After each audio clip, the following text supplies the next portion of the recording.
Welcome. Thank you for coming. It's such a cold day, and I know it's in the middle of a game. And so now I will introduce our speaker for today.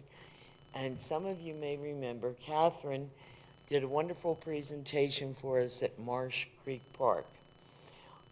She had written her book on Milford Mills and told us about the history, and we just had a great time being out there on the side of the lake and remembering what it was like as we remembered it before the lake was there.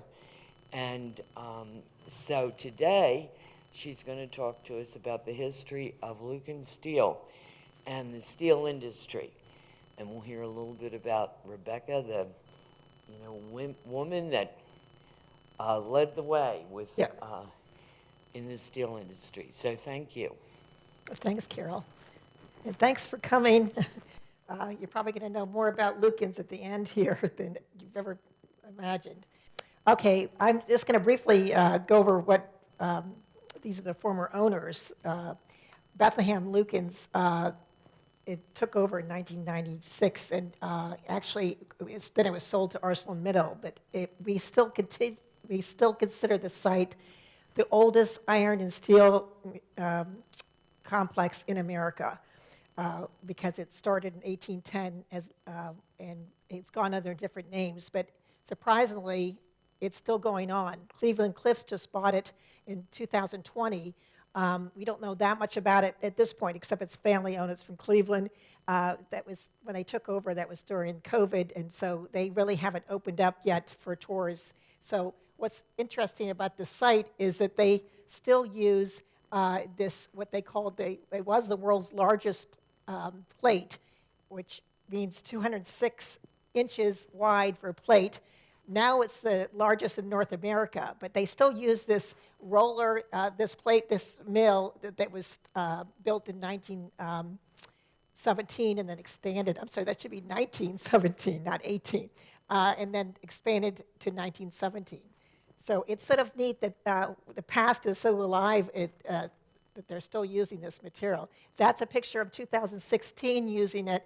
It doesn't sound like much when you think 206 inches, but can you imagine for that, steel would crack if it was ever wider. Plus, you had less rivets, so you could put things together. We'll show this.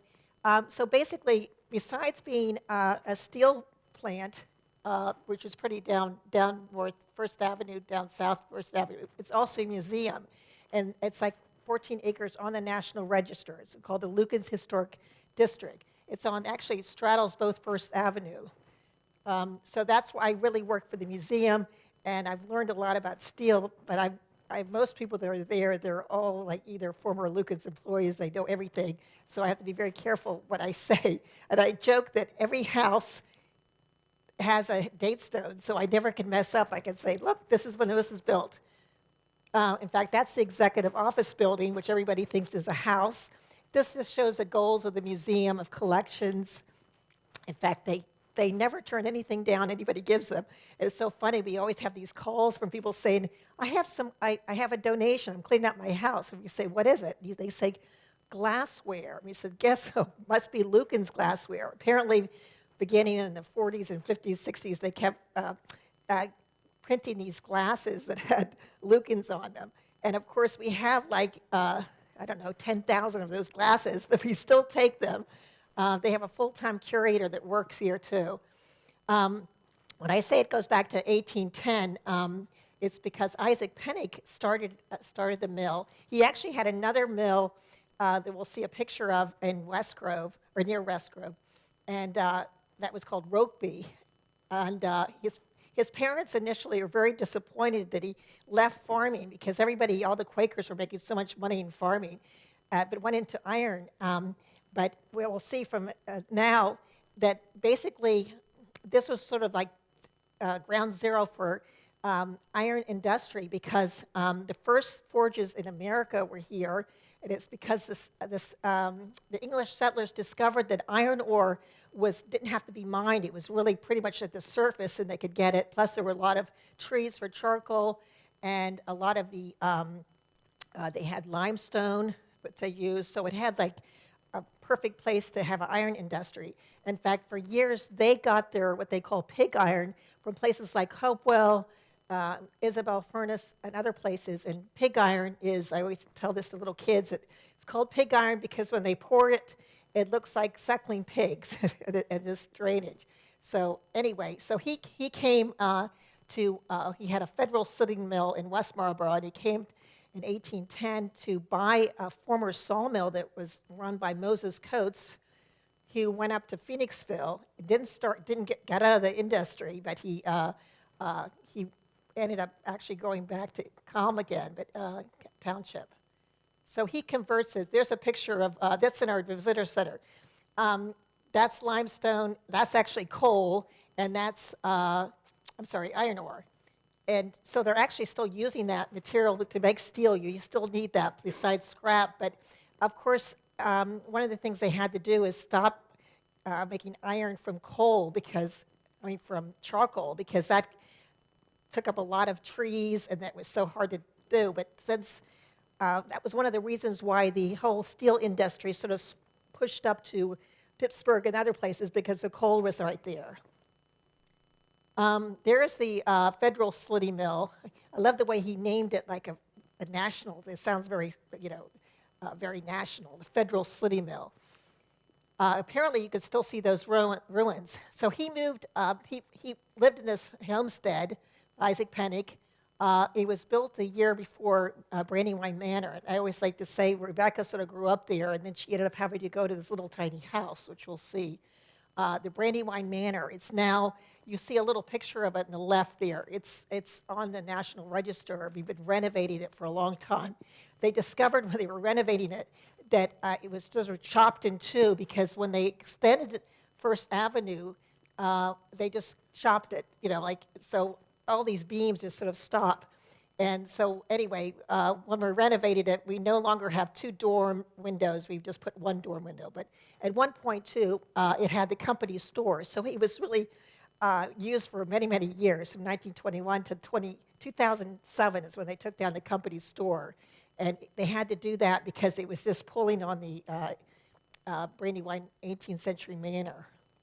What was interesting is that he was able to convert the sawmill, and it's because obviously it ran on the Brandywine until they even went to steam like in 1890. So you can imagine in the early years, if the Brandywine was low, they couldn't have any work. One of the things that Rebecca Lukens was known for, she knew, don't get rid of your workers, give them company homes and let them stay there and give them other work, because if they go away, they could go to any place, like the textile mills or other grist mills. But this is Coatesville in 1880s, but it just shows the mill pond is just pretty much taken up. In the corner there is where Lukens is now. It is First Avenue. You could see Route 30. It also had two early railroads, one up to the top and another one down. The top one was actually built by the state. People don't realize that they were in a race against the Baltimore Canal. You heard that, the B&O canal system in this Pennsylvania in the 1830s wanted to have their own canal system in the Susquehanna, and it failed, but they ended up building all these railroads so quickly that actually some of them were driven by horses, but at least they got it going very early, and later on, the big Pennsylvania Railroad ended up, dominating it. But they let Lukens, take this side, join up, and they could go up and swing around and bring their supplies down. But but I mentioned that it was called a slitty mill. I always heard that there were terms slitty mill, like fueling mill, and there's all these different names for mills. And I never imagined what a slitty mill is, but now I know, because they make the iron in slits. And the slits are used for wheel rims or wagon rims, and then they also make nails, and that's why colonial nails are flat. I thought this was sort of ingenious. So when Mr. Penick took this sawmill, he automated it. See how these guys are like moving this thing. Here's actually, I took a picture through the glass. It worked out pretty well. One guy is cutting the iron, but it's basically all run by water. And because of the mill race, they could sort of figure out how fast they were going to go, the mill was going to go. Now, the reason it's called Lukens is because of Mr. Charles Lukens. He was a doctor, and he ended up meeting Rebecca, that's Isaac Penick's daughter. He ended up giving up his practice, and we had another doctor that came later, but I guess it was a scientific frame of mind, but the first thing he realized is that if we stay in the nail business and the slitty mill, we're never going to last, because everybody else can do the same thing and make wagon wheels and rims. So he made what they called the first boilerplate.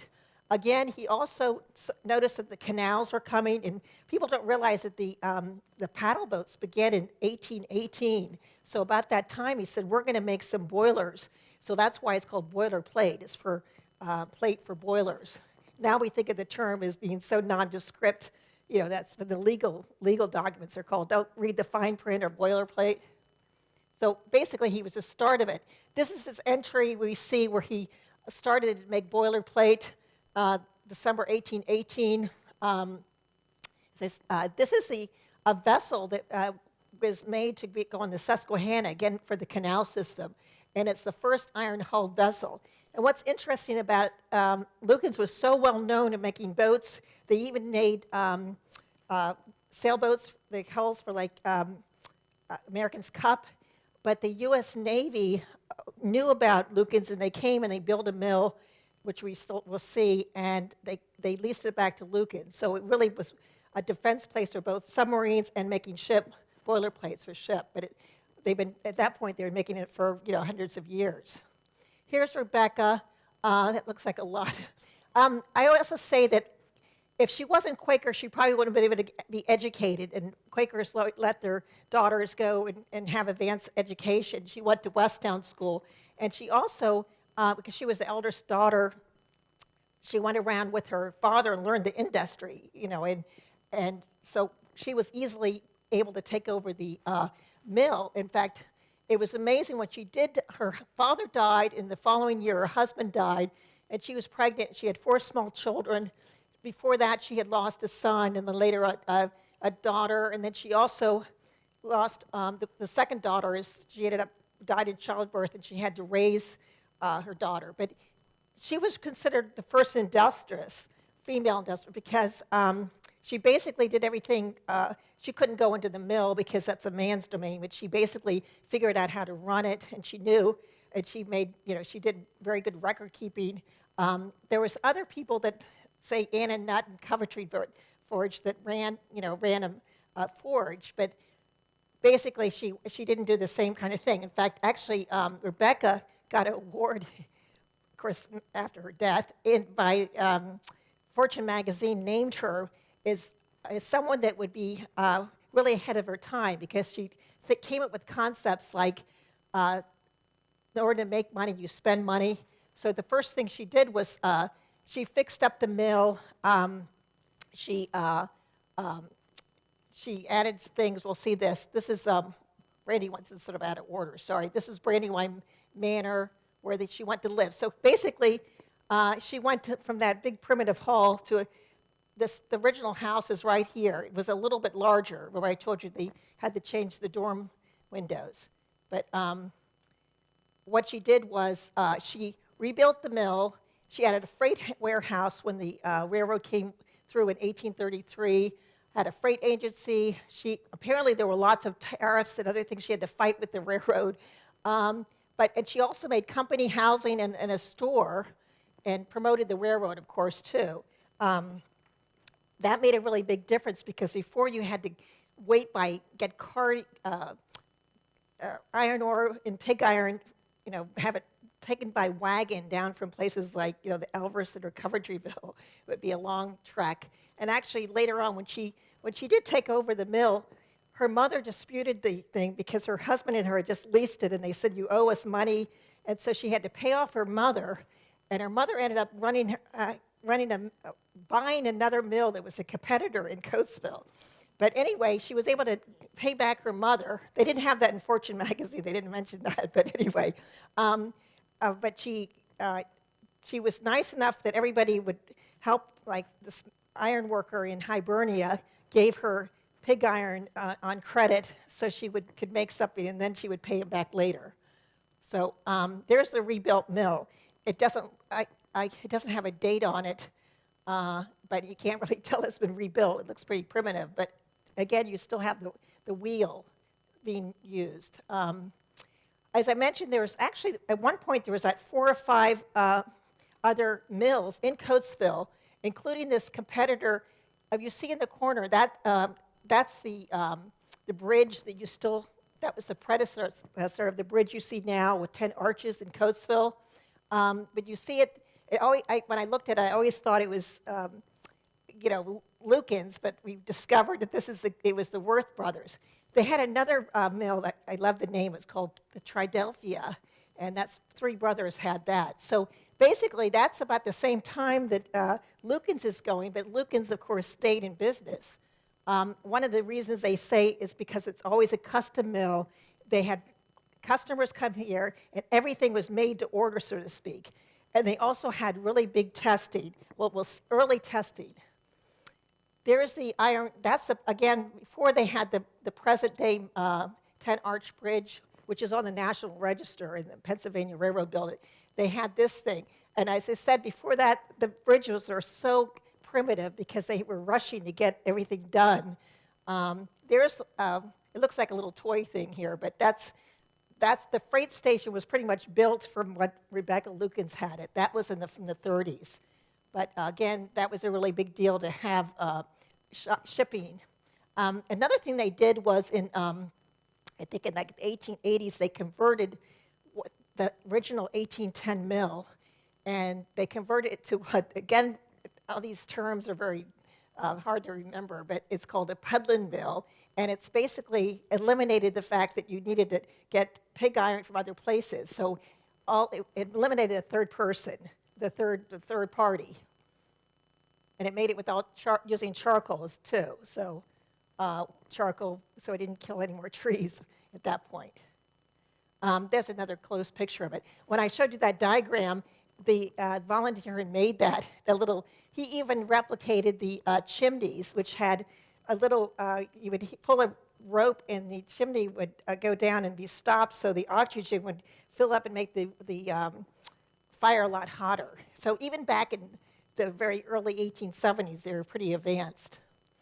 The next great person that actually really brought in, he did transition from iron to steel was Dr. Houston, and he gave up his practice. He married one of the daughters, and he became president of Lukens. In fact, that's when they changed the name. It was named by Houston and other names, but they just, decided to honor the Lukens family and switch it back. As you see, at one point, it was called Lukens Rolling Mill, and then became a stock company in like 1890.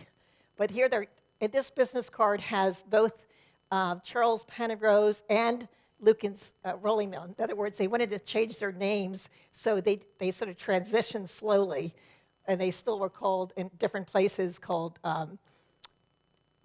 Houston and Penrose.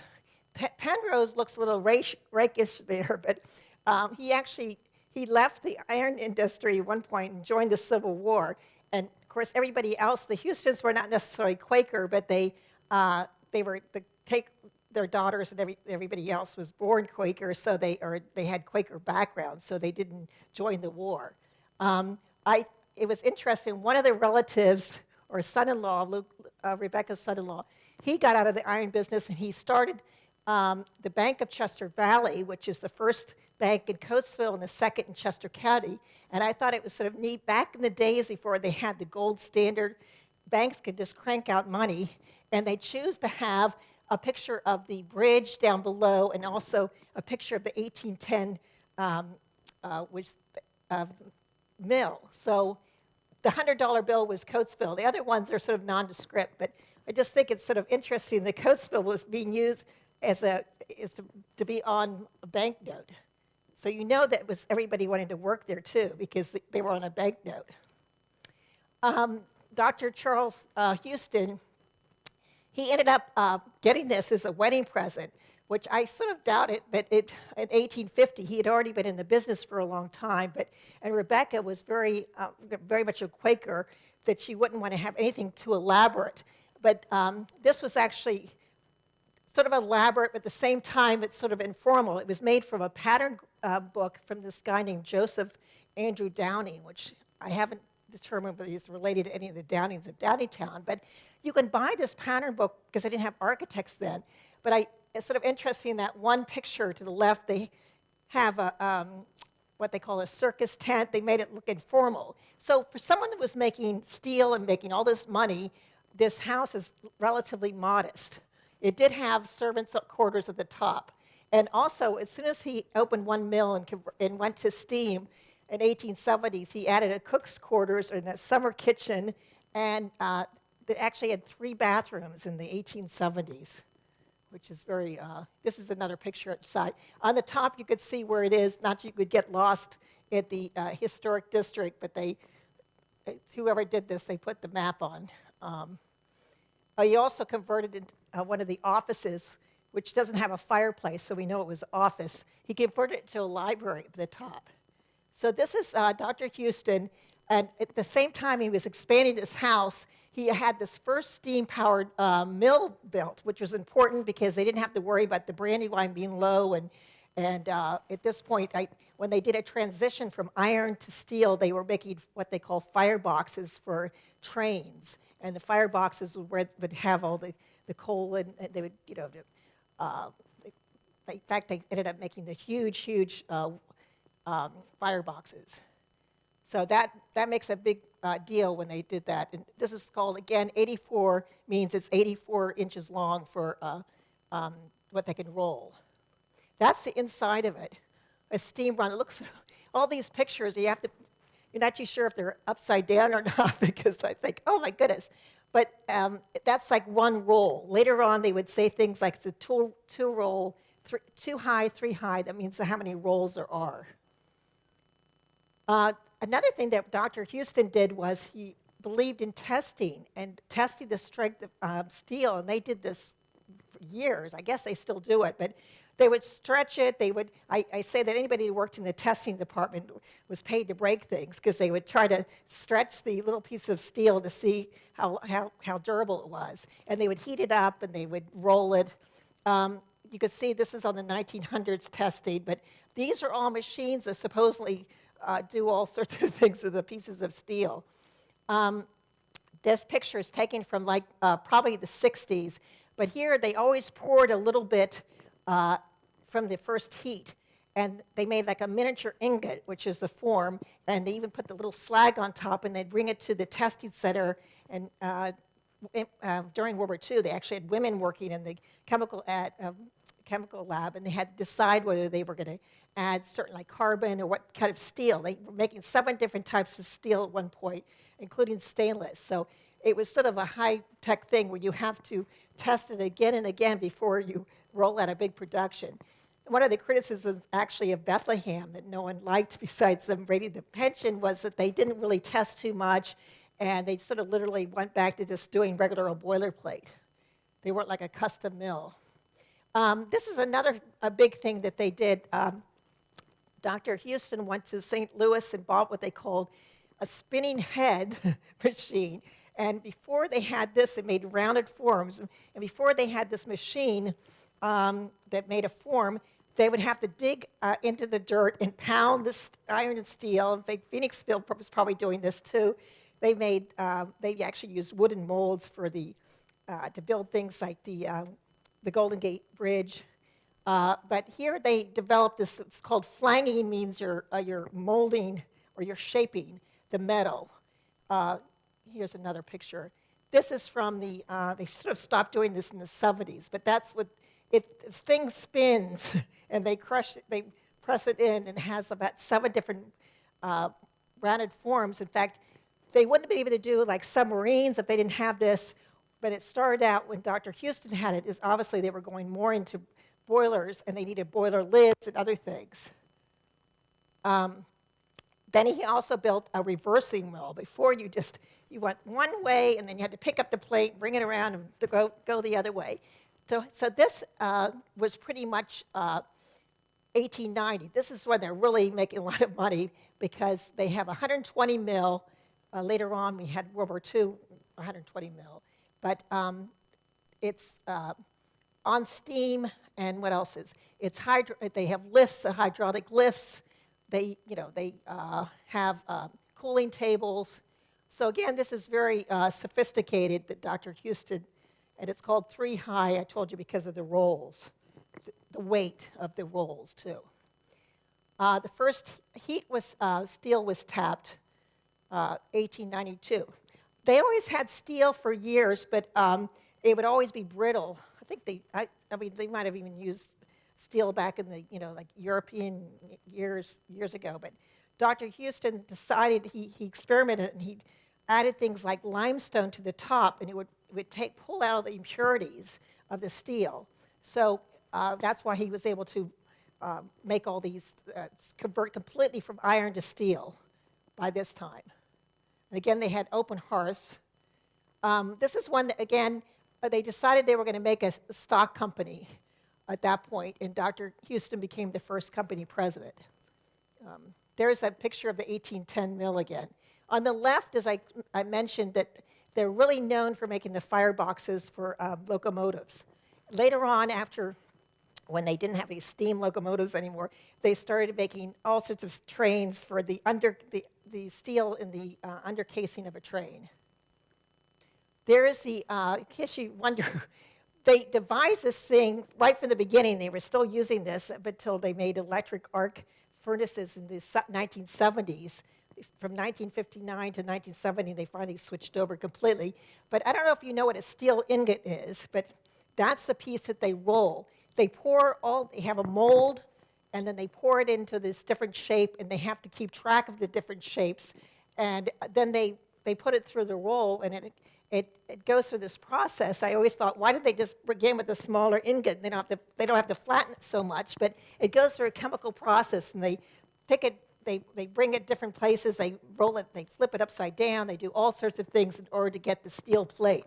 But this is a really big, important thing that they don't use anymore. But this, from 1890, they developed this technique, or they didn't develop it, everybody used it in the steel industry, but they were very particular in Lukens. They told you everyone was labeled, and you would use a certain ingot for whatever you were going to make. As I said, a custom. And then they had these little train systems, which we still have the train tracks, and we have, it's just a display model, but they would, bring these ingots through the mill. And later on in the 40s, they had big magnetic devices. We have a really neat film that shows them from 1942 when they made this movie. And you thought, well, the guys can't have any metal when they're working through this outside with these huge magnetic things that pick up this stuff. That's what the highest during World War II is when they had the 6,000 employees. That was the highest they've ever had. Dr. Houston had 2 sons that took over. This one's named Charles. They all went by their initials, CH. That was his house. This is Abraham Francis. He was the president. And there's Greystone. Bethlehem took down the other house, apparently not because they didn't want to pay property taxes.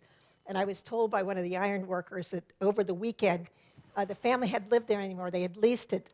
They've given all their former houses to different people, like one's a blind association, one's a lodge, and this one was a Christian organization. And they just over one weekend, they took the whole thing down in the 80s, and that started why it's on the National Register. We said we can't have the houses be done this way. There's a recent picture. It's interesting. It was built in 1889, no additions. It has a whole wing for servants. Instead of being overhead, the servants living in the attic, they had a whole wing. Plus, what was neat, it became... in 1939, there was no male heirs to give the house to. They had plenty of daughters, but the widow decided to give it to City Hall. So it became City Hall from 1939 till 1992. And people remember going in there. We have no pictures of it when they were actually City Hall. But it's sort of interesting. They we know all the plants because they had two people that worked maintained the grounds, including a 100-year-old Weeping Beech we still have there. But they oversaw that because that was the city park. And another thing that was interesting, they converted the carriage house into a jail. That's our next project. It's right behind the house. I just found out recently, too, they would take people in just temporarily, but they had a fake electric chair that was completely fake, but it was in the corner down the hallway, so they would scare people, like coming in and say, okay, here we go. You can still see the bars on the window. That's one picture we have of the representatives. Of course, the mayor took the master bedroom. When they gave it back to the Greystone Society in 2000, I think it was 2005 or 6, they needed all this thing, new roof. They had taken a whole part of the back end where there was a porch to make a walk-in safe. And Mr. Dorio, at the time, if you know him, he wrote the Traveler's Journal. It's a book. He said, forget it. We're going to go back to bringing the house up to par. But they hired friends, and they had to match things, find limestone, and rebuild the windows that they had taken out. But they did take the mayor, of course, took the biggest room, and that was the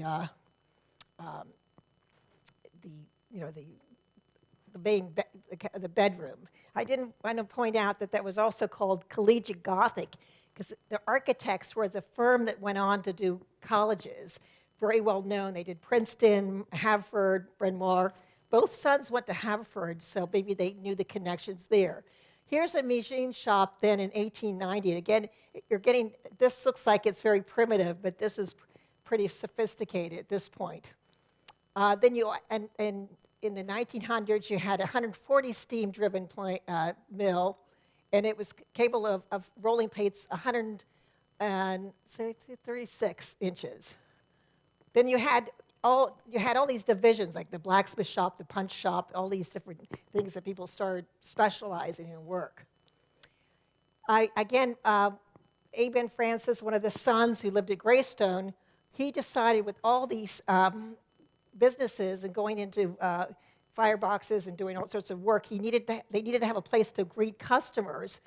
They used to just go down near the factory, in the mill itself, and have a little tiny brick building that was near. And I have a feeling that because they were a custom mill, they would do work for any kind of competitor, like this bearing of the steel locomotive and this person, that. But so they probably didn't want to have more of a professional-looking place where they can meet. They wouldn't be just down seeing what people are doing in the mill. This is First Avenue. It's 1902, and then they added an addition in 1918. You could see the house behind it.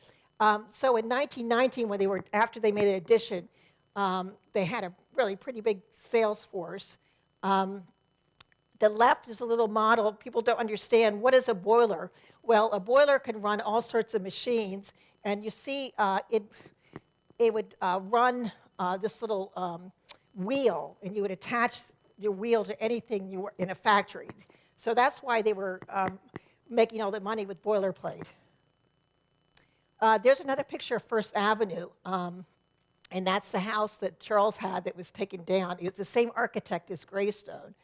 It's Greystone not because it's related to the Greystone in Westchester, but it has a similar Greystone, and at the time it was considered really high end to get a stone, special stone, instead of just using a house that was made of fieldstone. Here's a picture of it. I joke that you can hardly see any of the mills, and this is from a picture it must be after 1890, because you can see 120 mill. This is from the Hagley archives, and this is Mr. Houston's house. But I don't know if that's pollution or just a light thing, but you can imagine even up until like the 40s and 50s, when they were still using open hearth, apparently the wives would say, well, when are you going to have your heat? And that would be when you're really pouring the molten steel and you're really cranking out the open hearths. They wouldn't put their laundry out because there's so much smoke or pollution. There's Greystone on the right, and that's, again, another picture. You see Terracina there. But I thought it was interesting that the houses are built really close to the mill. And nowadays, we think about like the textile mills in Beaver Creek, that you always had the mansion on the hill, and then you have the workers in the mill down below. But this is the exact opposite. I don't know. And they were surrounded by trees, too. So they let the workers, be in the gardens and that kind of thing. This is interesting. This is a deliberate attempt to blow something up, and that happened in 1912. And A.F. Francis was in competition, or not in competition, but he had this professor come from Illinois.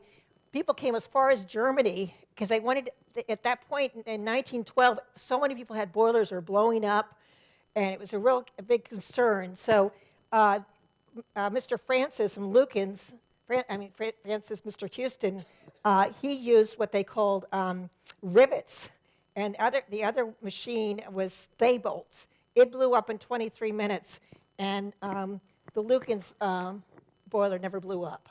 But they had to gather everybody out, and that's apparently it's not in a field, it's the dump that they did this display on. Here's what I mentioned, that once they had the 206 mill going, that was considered the world's largest plate. You see this man up here, he's standing next to one of the plate. You could see, so he's standing next to an iron box, a firebox.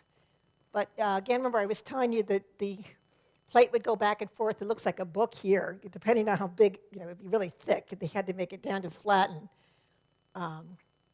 This is, these are pictures from this magazine called Luken's Life. And I just thought, they always said, look back. This is 1903, and it has a lot of black workers. And they were saying that these were, there's a little dinky of the train. So they probably had the hardest job, using shearing the iron and other things.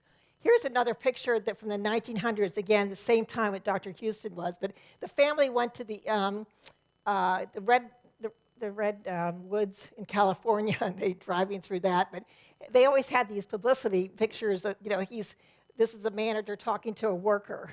Now, whether or not it's because it was a Quaker background, but Lukens was always known as sort of a family-oriented place, but that's because they had all sorts of things like basketball teams.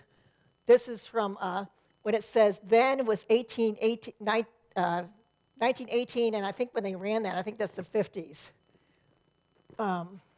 They also had a police force through the years, but I was surprised they really didn't have a police force during World War II, even though the U.S. Navy was, cranking out all these ships and things, because I guess they just tried to keep really low key. But during World War I, they didn't have a fence or anything else or to keep anybody out. But they must have been scared about World War I because the police force increased to 30 people.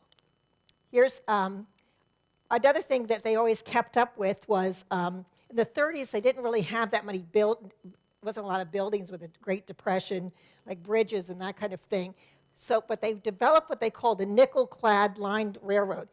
And they ended up having all sorts of nickel-clad. That would be steel that would be clad. If it wasn't clad, steel would be rusted, and you can't carry things. But because they went into they had like 6 different types of clad things, they could do all sorts of things like make water tanks and things. So this really kept them through the Depression.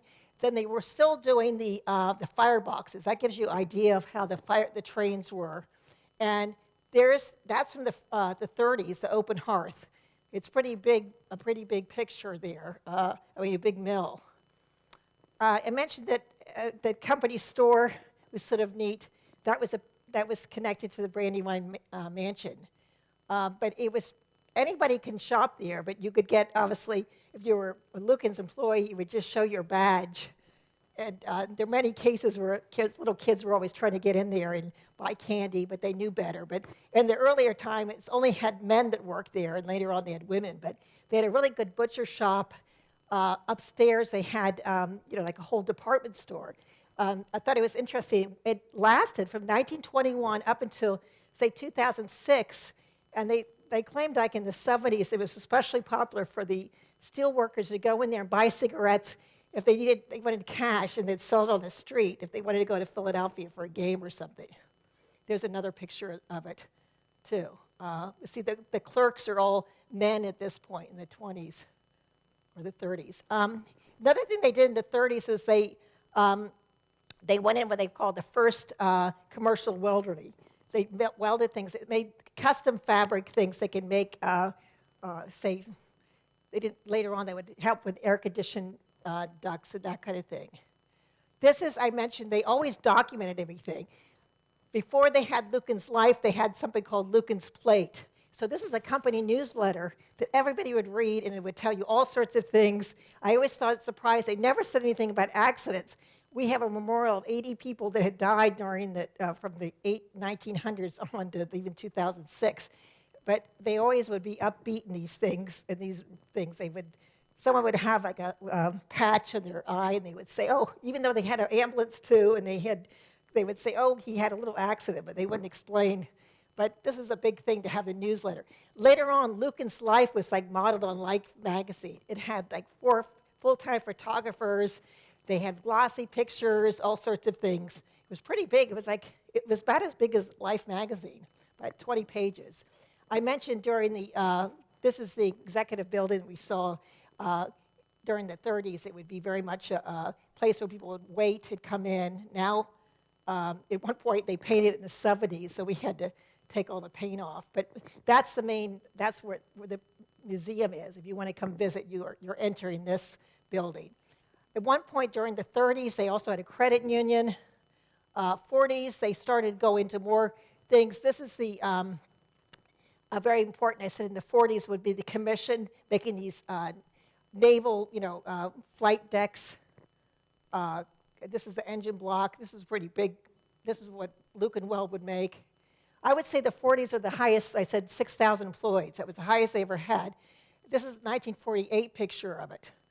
But we made a film in the 1940s of it, but they never mentioned, I told you, the war. I think they never said. They would just show, they followed 5 men through the whole day. They never said how many plates they made a day, probably because they were afraid the enemy would find out, oh, they're cranking out like, hundreds of plates. Here's another picture of one of that was the open hearth area. This is what you see today. We call it the 120 rolling mill because that was the one that was built by the U.S. Navy in World War II. And it had a motor house.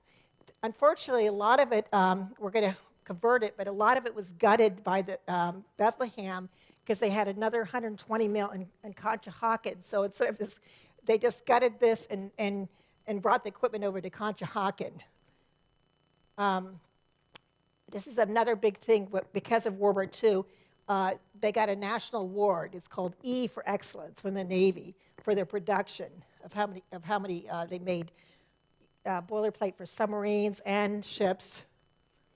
This is the scrapyard pictures of what we don't have many metal fences or anything because they were all taken up by the scrap effort. When you make steel, you have to use a lot of scrap. In fact, if you go through there today, you see lots of scrap yards. And it's not just like washer and dryers or things, it's special scrap. And they always are featuring, this is Luken's Life, some of the workers. And this one black worker, they always feature him. I've seen him in a million magazines. And these are all archived by Hagley, so you just can go to our website and search by a word and find out. But this is probably because they had so many black workers. You probably know that in the 40s they built what they called Carver Court, which is now on the National Register in Coatesville, and that was a black community. It was by a famous architect, too. Then we look at the mill scheduling. Again, this is the 40s. They also had free classes at Scott High School. It doesn't say they hired a lot of women during the World War II, of course, including, I just interviewed this woman that was 103 years old, and she was a crane operator, but they don't say anything about whether they were able to take the free classes there. This is just an example of the scrap. They still use scrap and still use limestone and iron ore. This is the first turbine locomotive in the 40s. In the 50s, you get into another 140. This is a submarine. I must have the wrong things because it was the first nuclear submarine in 1958, I think, and they tested it in the North Pole. And there's Whitman, John Whitman's bridge, Whitman. The last Houston to be the president is this gentleman, and he founded the Houston Foundation, which runs the, it's connected to the executive building, and it's still, it gives out lots of funds in Coatesville. So he was a president to the 70s. So this is the last thing. When you get out, it was amazing. They were still using open hearths until the late 50s, and even the last one was in the 70s. But when you read all about the electric arc system, which was a lot safer, instead of pouring things up from the top, it would be they would fill the divots, the ingots from below. Here's a picture. Oh, this is to wake people up. We had our own ambulance, but I'm not too sure what year this was, and I was hoping somebody could figure out this is the 40s or 50s. I can't tell, but that's a pretty big ambulance. Or maybe they're World War II people. I don't know, but that's supposed to be the ambulance. They have this is, again, nuclear reactor. That's really early in the 59. Getting to that. The 60s, again, Peach Bottom. They made the steel for the St. Louis Arc. This SS Manhattan, they developed a special steel that could serve in the hull to break ice. So again, they're still specializing. In the 60s, they built a whole plant. They were known for flame cut. It's called flame cut, and they made these trees for the first 9 stories of the World Trade Center. There's another picture of the Space Needle. This is a story about the retirees that they'd worked a total of 160 years together, because when they had the first open hearth, they worked there and got their picture taken, because that's an open hearth, but it was about to close. That's an example of being poured, and you see how it's sort of, you can see how dangerous it is. Later on with the electric arc, as I said, you just filled it up from the bottom, but here there's the ingot. You're just pouring this molten iron. In fact, when you're rolling it, they used to just throw all these burlap bags and rock salt really close to it up into the 70s. And the rock salt, OSHA banned it because it was bad to breathe. But in the burlap sacks, I don't know, they must have really ran out of those. But that was really for to burn off the slag. We have on display another, I'm probably telling you too many details here, but this was used to discover the Titanic. But we made a lot of submarine type things, and they're called the guppies, that explore underwater for the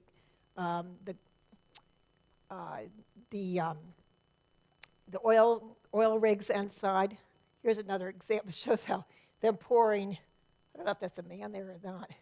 Again, this is another aircraft carrier. They really, to specialize that in steel, you have to have a special steel for, you're landing aircraft on it. There's a picture of, I didn't put it in here, but they had Jackie O, launching one of the boats. This is the 70s. They went into the oil called fine line steel, veteran steel, and that is a transmission device that transmissions, that's like a pipe that goes to transmission electric things, but I'm not too sure how it works. So all these different products. This is missing its thing here. 1971, what they called, we're almost towards the end, it's called strand casting, and that was the final thing where you could let the molten steel was poured directly into the ladle in the casting machine. You could just sit behind glass and do this all motorized. So you're pretty much from the workers, trying to hammer things out to these guys in the electric shop. This is actually from the 60s. They're finally wearing protective gear. But that's a big thing, that strand casting. As I said, strand casting and flame cut, they only built the first 9 stories of the towers because that was so supportive. This is how they were called trees or tridents, and they were developed so you could support a whole building with just 9 stories. And we now have, well, I'll tell you about it later, but we have, this is the final thing we have. We went into armor plate because during Desert Storm and all the automatic, the explosive devices they were using. We had made armor plate back in the World War II, but we had to devise a special kind with all the IDU, or I always never remember how to pronounce it. But anyway, bridges, other things. What's that? Electric melt shop up there. Submarines. So we're still Cleveland Cliffs is still doing armor plate and submarines and that kind of thing. So here's the last picture of one of the parades, and that is our. That's one of the Tridents. This is the last slide. At night, we have a 9/11 memorial, because what happened was, I don't know if you remember the pictures of 9/11 when you had, there was one wall left up standing still. Well, the steel workers saw that and they said, we want to bring that back. We made it here. But it took till 2010 to get it back, partly because it was a crime site in a way. But anyway, they brought 10 of them back, and we have one displayed. The rest are in the 220 mill behind that. So we have a really big, since 2001, we've had the 9/11 memorial that's in the morning. We ring a bell for every time, whatever happens. So anyway, hope that wasn't too fast, or have you got any questions or anything? Yeah. I have 3 questions. Sure. Were Bethlehem still in competition with Lukens, or were they making different kinds? Bethlehem's. I had the dates up there, and they didn't get. Bethlehem bought Lukens completely, and it was called Lukens Bethlehem, and they basically they did make the same kind of steel, but in Bethlehem. But apparently they were like in their last legs, and it wasn't really completely their fault. China at the time had supposedly been bought a lot of steel, and they sort of dumped the market. So steel was really low prices, and so Bethlehem apparently said, we're just going to do basic boilerplate, or they did a lot of things, they didn't do testing. Everything was sort of fast and all about production. And Lukens say, no, we're always about testing and custom mill, and so they basically, they sort of brought the company down in a way, in that it would have gone out of business, but Arslan, this Indian guy, bought it. In fact, we have a picture of him on the cover of Time magazine in the 90s, because he owned like world steel mills all across the country, world. And he kept it going until 2020 when Cleveland Cliffs. But basically, the whole steel industry went down because of that, just because of the oversaturation of steel. And China was building a lot of things, and but they said they couldn't afford the have the custom kind of arrangement. But yeah.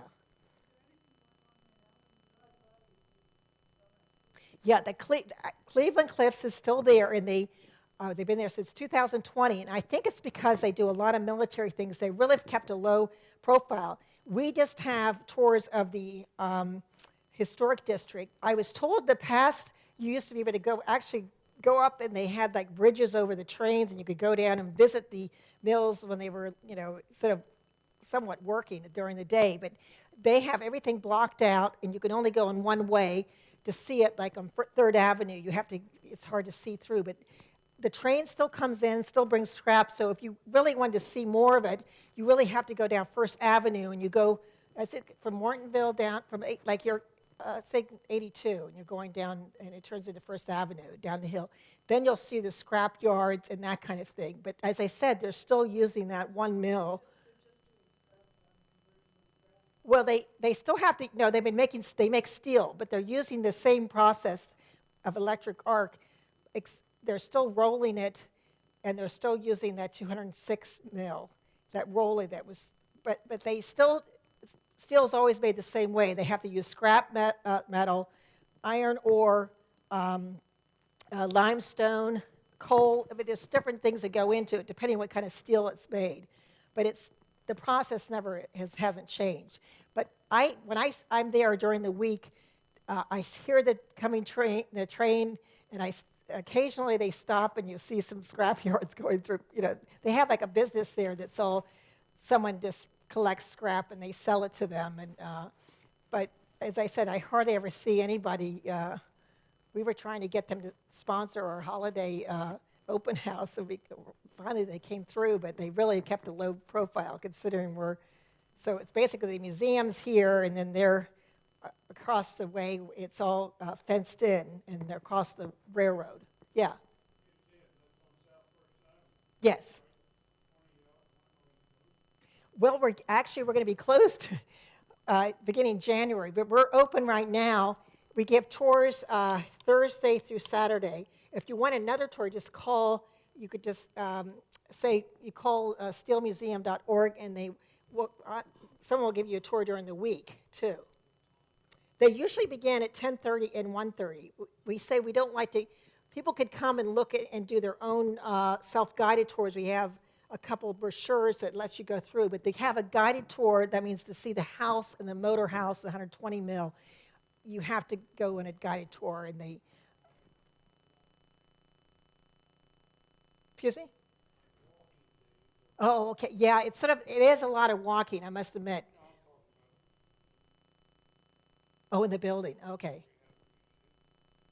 Well, actually, we have a visitor center. We moved everything down to a visitor center, and you could take your car up there, and we could let you see the visitor center. But yeah, Thursday. Yeah, 10:30. Then I'll probably be there. That Thursday is this Thanksgiving. Okay, what? I took a tour of the Steel Museum up in Bethlehem. Oh, okay. Said all the steel in the U.S. now is from scrap. Is that true? They're taking the scrap and remaking. But they did that in the 40s too. Yeah, they do make but they still need the other products like the limestone, as I mentioned, the other things. But they melt it down at the heat because, but they add to it with other things. But I think when I saw this film from the 40s, it just showed these guys. They were just pushing everything into this open hearth, like it looked like a bunch of scrap. It didn't even look like. How can they make steel from that? Like how does it melt? Like what if someone throws in something that's not really steel? Yeah, they just threw that thing in too. But that was from Hopewell was just making the iron ore. I mean the pig iron from iron ore. Oh, okay. Well, they didn't make steel up there. Okay. Well, you actually have a picture of the Franklin stove in where next it's a cup. Coventryville, yeah. I know when I've taken scrap to the scrap place, Yeah. they use a magnet To test it? Yeah, I'm sure they do. I was thinking, I had my dryer broke down like a couple months ago, and they said, just put it outside. I live in Westchester. They said, someone will take it. I said, oh, my goodness, it's going to end up in Lukens. And they said, oh, no. It has to be a special type of metal. But yeah, they have to test each one. But anyway, it seemed like that's a lot when these pictures of, it just looks like it's sort of arbitrary whenever you see these pictures of the workers, Anyway, yeah. I'm assuming the limestone comes from quarry. Yeah. You know where they get it from, because Chester County doesn't have a whole lot of I know. It used to have a lot. In fact, I've got to find, that's one thing I don't know about because I told you when we renovated Greystone again, they had taken whole windows with limestone, and we had to find limestone. It was actually friends and friends that worked on it. And I don't know, they said that there was a quarry in Avondale. I don't know if it's still in operation. Does anybody know? Because limestone used to be all over the place in Chester County. Everybody had lime kilns, and that would be, because they say that's why at one point we called the breadbasket of America, because we were able to use the lime from limestone to add, we can grow lots of wheat without it getting the ground tired because we added limestone. So you think we would have run out of limestone by the colonial days all the way, and they use it apparently still today. Yes, sir?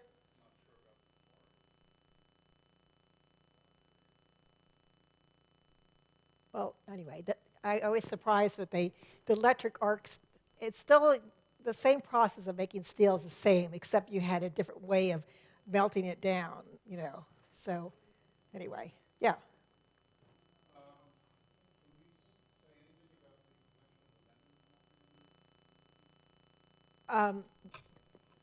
Oh, you mean, I know the Pennicks? The Penicks? Oh, okay, well, I know the Mendenhall from the, again, they were obviously the Quaker family with the Penicks. I don't know the exact connection, except the fact that, well, and the Mendenhalls are very active in the Underground Railroad, but, mhm. Oh, yes.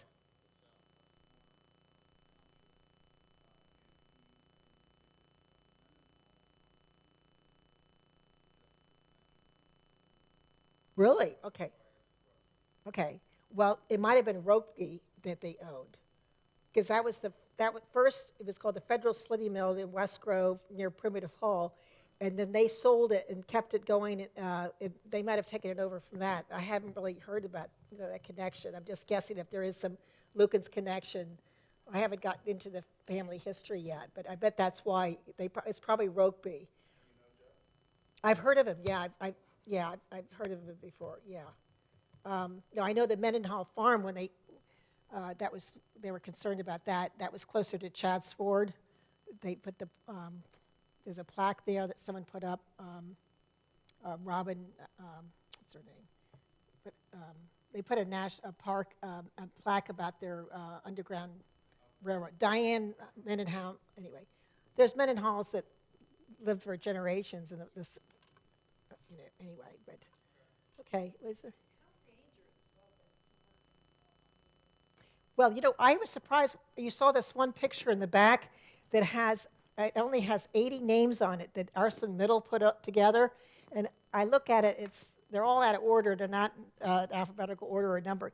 And it says, it said like 3 people died in the 70s, but then you look at the dates at different times. And I said, no, that may not be right, because when we look back, say, even in the 70s, they said that people would work there so many generations, they got sort of like lax about it. And I knew this man that worked as a vending machine, and he said, I could tell what Lukens, and I could tell Bethlehem, because Lukens people were always like, oh, forget it. But anyway, at one point, they had all the ingots outside, the molds, and they were going to, the mold shapes, and they brought them inside, and it had snow, and they just said, we're going to rush, and they poured this molten iron in it and exploded, and 4 people died in the 70s.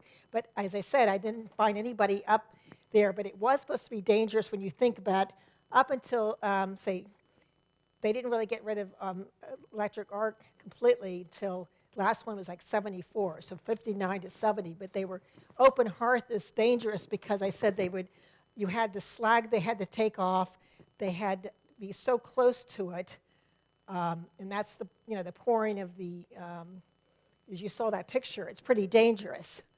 So it got safer, I said. It got safer with the electric arc. What? Oh, yeah, measuring. They had, the 1940s film, I loved watching. It's called 5 Men of Steel, and they follow them through the day. And they start out in the film with their hats on, and they have breakfast, and then they have their ties. And then as soon as you get there, like, is that the same guy? And they say, Ernie does this, because they're all in, like, their T-shirts and stuff. But literally, they didn't even have, one guy was, like, shielding his eye this way. I mean, they had one little, some eyeglasses, and they had one special machine that they can look at the steel and see when they pour it, they can see how it's being poured, whether it's the right consistency or something. But they only had these little glasses, again, to protect their eyes. And they pretty much, they had so many different testing. Besides, at one point, they would just chop off a piece of steel and then bring it over to get, pulled and tested and rolled and things. So they also, we have a display of these shoes are called the hot shoes, and they were ironed with wooden inserts because at one point you had to walk across the plate to get across, and the plate would be still hot. So there were all these things, but I just can't believe they had one black worker he only had gloves on, no really good boots, and his job was to place the ingot mold in a certain place. He had a big crane. He had to just grab when it was being swung, this chain, and hook him up to these things, and then he would jump off the thing. He had one, and said it's ready to be poured now. I mean, as I said, they always featured that one guy like there was no other workers. But anyway, And everybody in this film, they mentioned all the white workers, but they never said, and the women too, they never said so-and-so's working here at World War II, and she has her nails done, and she's doing the chemical stuff in the lab, but they never introduced her. They only said, they would only, follow the men of steel that were in the, office building, but in the metallurgical lab and things. Oh, anyway, you can see that film online, actually. You go to thesteelmuseum.com and see it. It's about half an hour, but it must say the world's largest plate mill in the world. It says that about 20 times in the whole movie. And they have this music that goes, oh, we're going to, that sounds very, pro-American. So, anyway, thanks so much.